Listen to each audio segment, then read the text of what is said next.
Olá, eu sou o Bruno Diniz e te dou boas-vindas ao meu canal. Por aqui eu discuto semanalmente as inovações que estão impactando o mercado financeiro, bem como eu trago uma visão geral sobre termos e conceitos relacionados a esse mundo.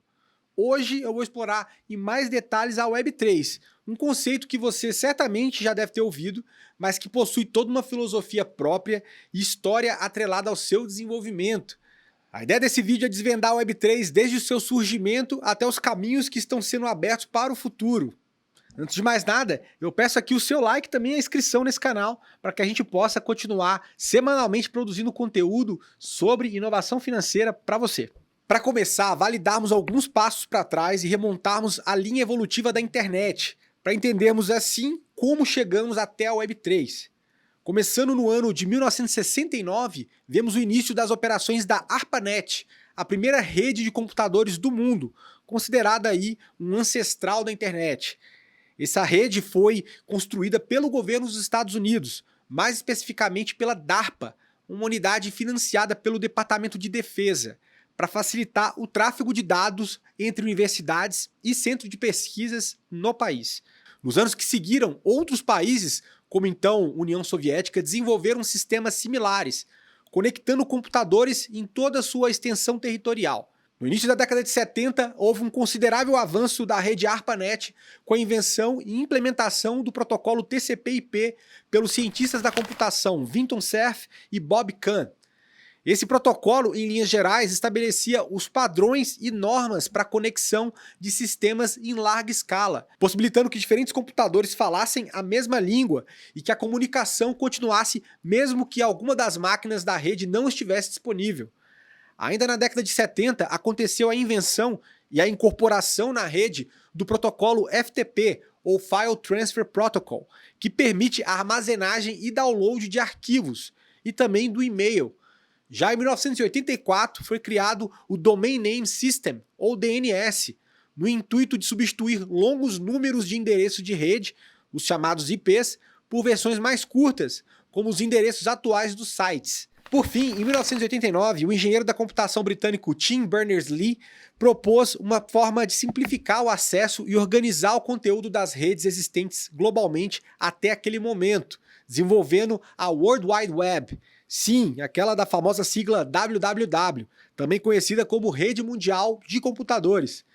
No começo dos anos 90, a ARPANET foi descontinuada, dando lugar à Rede Mundial de Computadores em sua primeira versão, conhecida hoje como Web 1.0. E é interessante a gente notar como diferentes tecnologias elas acabaram se agrupando no sentido de viabilizar grandes inovações que transformam mercados inteiros. E nesse caso não foi diferente, como a gente viu antes da eclosão da internet e vamos acabar vendo diante da nova encarnação dessa internet. A Web 1.0 ficou conhecida por suportar a famosa economia da informação, sendo principalmente baseada no consumo de conteúdo em formato escrito, algo que já foi capaz de representar um importante avanço na democratização do acesso à informação naquela época. A forma de utilização consistia basicamente na navegação através da pesquisa por páginas específicas, com auxílio de buscadores ou via acesso direto, inserindo o endereço. Os editores publicavam seus conteúdos em sites estáticos que eram lidos pelos usuários com interação limitada entre eles e praticamente sem ferramentas de feedback. Uma boa parte de quem publicava o conteúdo, sobretudo os mais acessados, eram grupos de mídia que coletavam suas receitas em cima da publicidade baseada em número de cliques em um anúncio ou visualização de páginas. Durante a primeira fase da internet, que durou até os idos de 2005, vimos o surgimento de tecnologias que, mais tarde, seriam importantes para a viabilização do que foi chamado de Web 2.0, tal qual o protocolo VoIP, que é o Voice over Internet Protocol, que revolucionou também a comunicação ao baratear chamadas de longa distância, a transmissão via streaming, a internet móvel, dentre outras. Houve uma explosão na criação de novos negócios baseados na internet e muita empolgação no mercado, com um rápido potencial transformador dessa nova onda. Isso acabou por levar a um direcionamento excessivo de dinheiro e iniciativas com poucos fundamentos e a abertura de capital de várias empresas, algumas inclusive que tinham modelos de negócio bastante frágeis, ocasionando na supervalorização das suas ações, o que levou a uma bolha no setor que estourou ao longo de 2000. Algumas empresas sobreviventes como Google e Amazon se tornaram grandes players que ganharam um papel de destaque na próxima fase da rede mundial de computadores. Essa nova fase, chamada Web 2.0, trouxe uma internet mais ampla e que já não era apenas uma espécie de grande biblioteca global. Com uma infraestrutura mais robusta, sobretudo em termos de conectividade e casos de uso variados, agora a internet tornou-se um terreno de discussões, interações e compartilhamento de conteúdo em diferentes formatos entre os usuários, sendo palco para múltiplas formas de entretenimento e ambiente para a criação de negócios de diferentes tamanhos, baseados em e-commerce, trabalhos autônomos online, dentre outros. As redes sociais foram alguns dos frutos desse momento da rede mundial de computadores.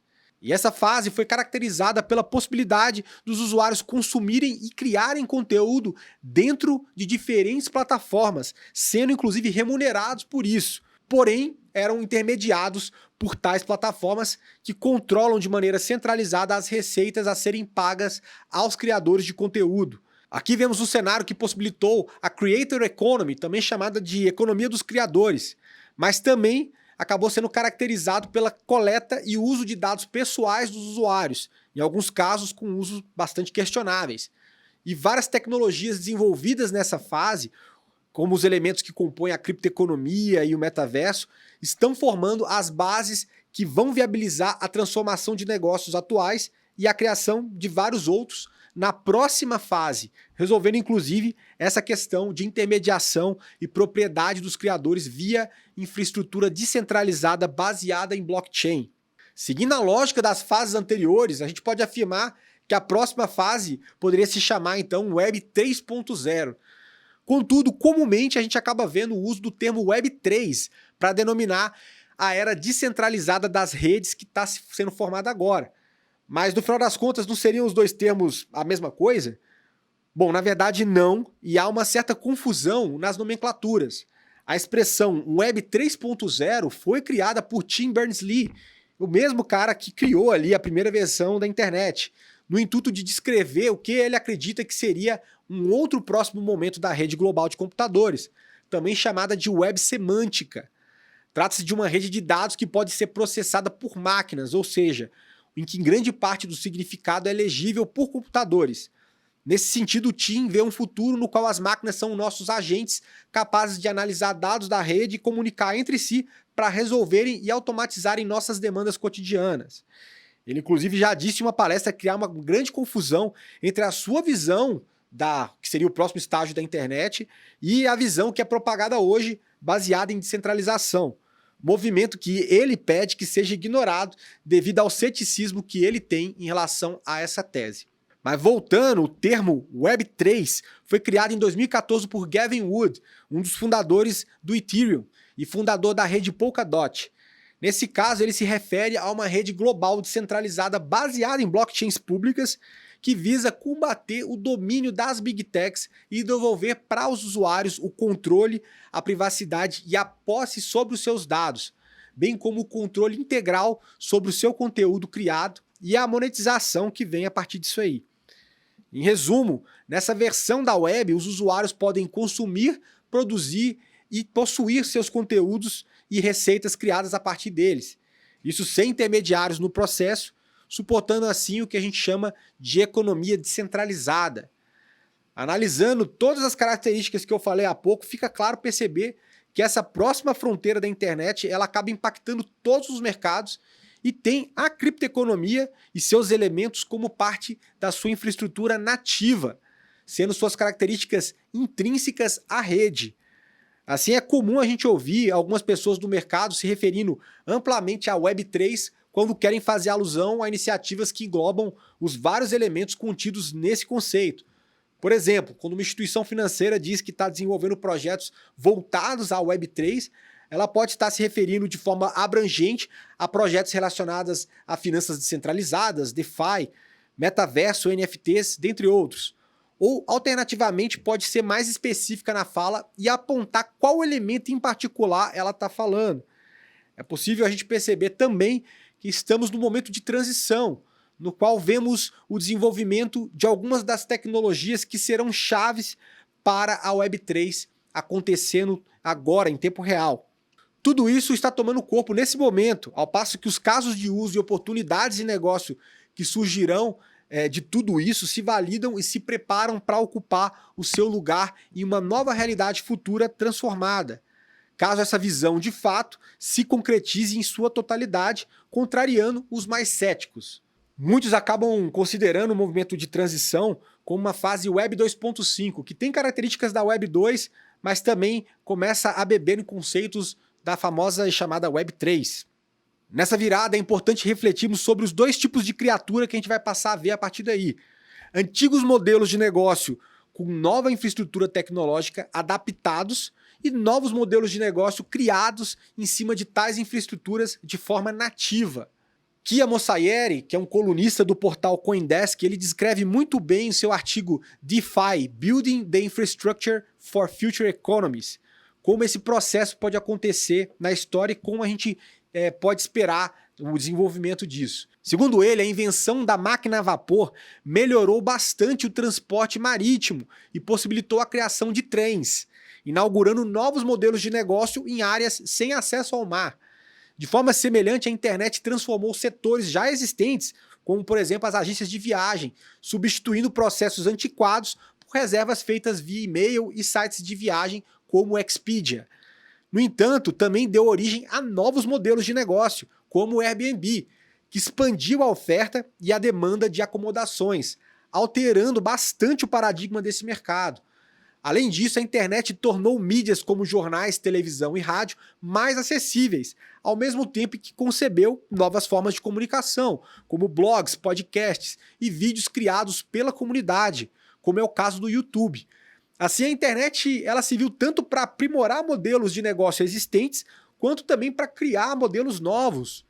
Por fim, ele acaba ponderando sobre o fato de que os desenvolvedores que criaram produtos para tornar seus negócios mais eficientes não são os mesmos que gerarão os novos modelos. Ou seja, o Airbnb não foi construído pela Expedia, por exemplo. Por volta dos anos 2000, os editores de jornais digitais não foram os criadores dos blogs. Os modelos de negócios financeiros estilo DeFi Mullet, que têm características tradicionais de Web 2 no front e Web 3 no back-end, não vão dar origem aos novos negócios nativos da Web 3. Os desenvolvedores serão, em uma última análise, confrontados com escolhas de construção que não podem atender aos vários casos de uso e usuários. Eles precisarão escolher se usarão novas infraestruturas para tornar os modelos existentes mais eficientes ou se vão encarar a tortuosa rota de criarem os modelos do futuro, potencialmente redefinindo a forma de funcionamento de todo um setor. Contudo, é importante termos em mente que essa segunda escolha envolve naturalmente um grande risco que muitas vezes é incompatível com o que é aceitável em uma empresa já estabelecida e precisa ser manejado de forma estratégica através de ferramentas que fomentem a inovação na empresa, como os fundos de Corporate Venture Capital, por exemplo, as parcerias com novos players, dentre outros. Até realizarmos uma transição mais intensa rumo à realidade da Web3, vai ser necessário aprimorar questões relativas à usabilidade, experiência do usuário, romper a barreira da adoção, ver casos de uso verdadeiramente impactantes e funcionais na rua e ter o entorno resolvido, como regulamentação em vários casos. Será necessário também assegurarmos que o cenário futuro será verdadeiramente descentralizado. Alguns críticos, como Jack Dorsey, que foi o cofundador do Twitter e da fintech Block, ele questiona esse aspecto. O Dorsey entende que a Web3 hoje é de propriedade dos fundos de Venture Capital e de seus acionistas, que estão despejando bilhões de dólares no setor e se tornando principais sócios dos projetos. Um potencial caminho para que isso mude seria vermos os projetos ligados à Web3 sendo financiados por sua comunidade, composta por potenciais usuários, usando mecanismos alternativos existentes no mundo das finanças descentralizadas. Vimos isso acontecendo outras vezes, como no caso do Ethereum, por exemplo. Por fim, a gente tem uma montanha-russa de emoções à frente, visto que para adentrar nessa nova realidade da rede mundial de computadores, pode trazer grandes impactos para o cenário de negócios atuais e as empresas que participam nele.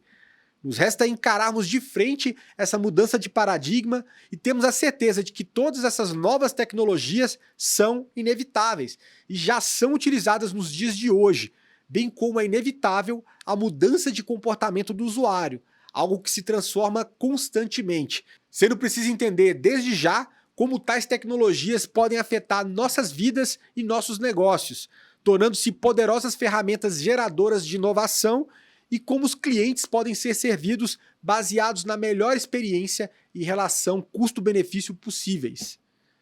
E você, já sabia de todos esses conceitos que eu falei aqui a respeito da evolução da internet e da Web3? Diga aqui nos comentários, também encaminhe esse vídeo para outras pessoas que possam se beneficiar desse papo. Um forte abraço e até a próxima.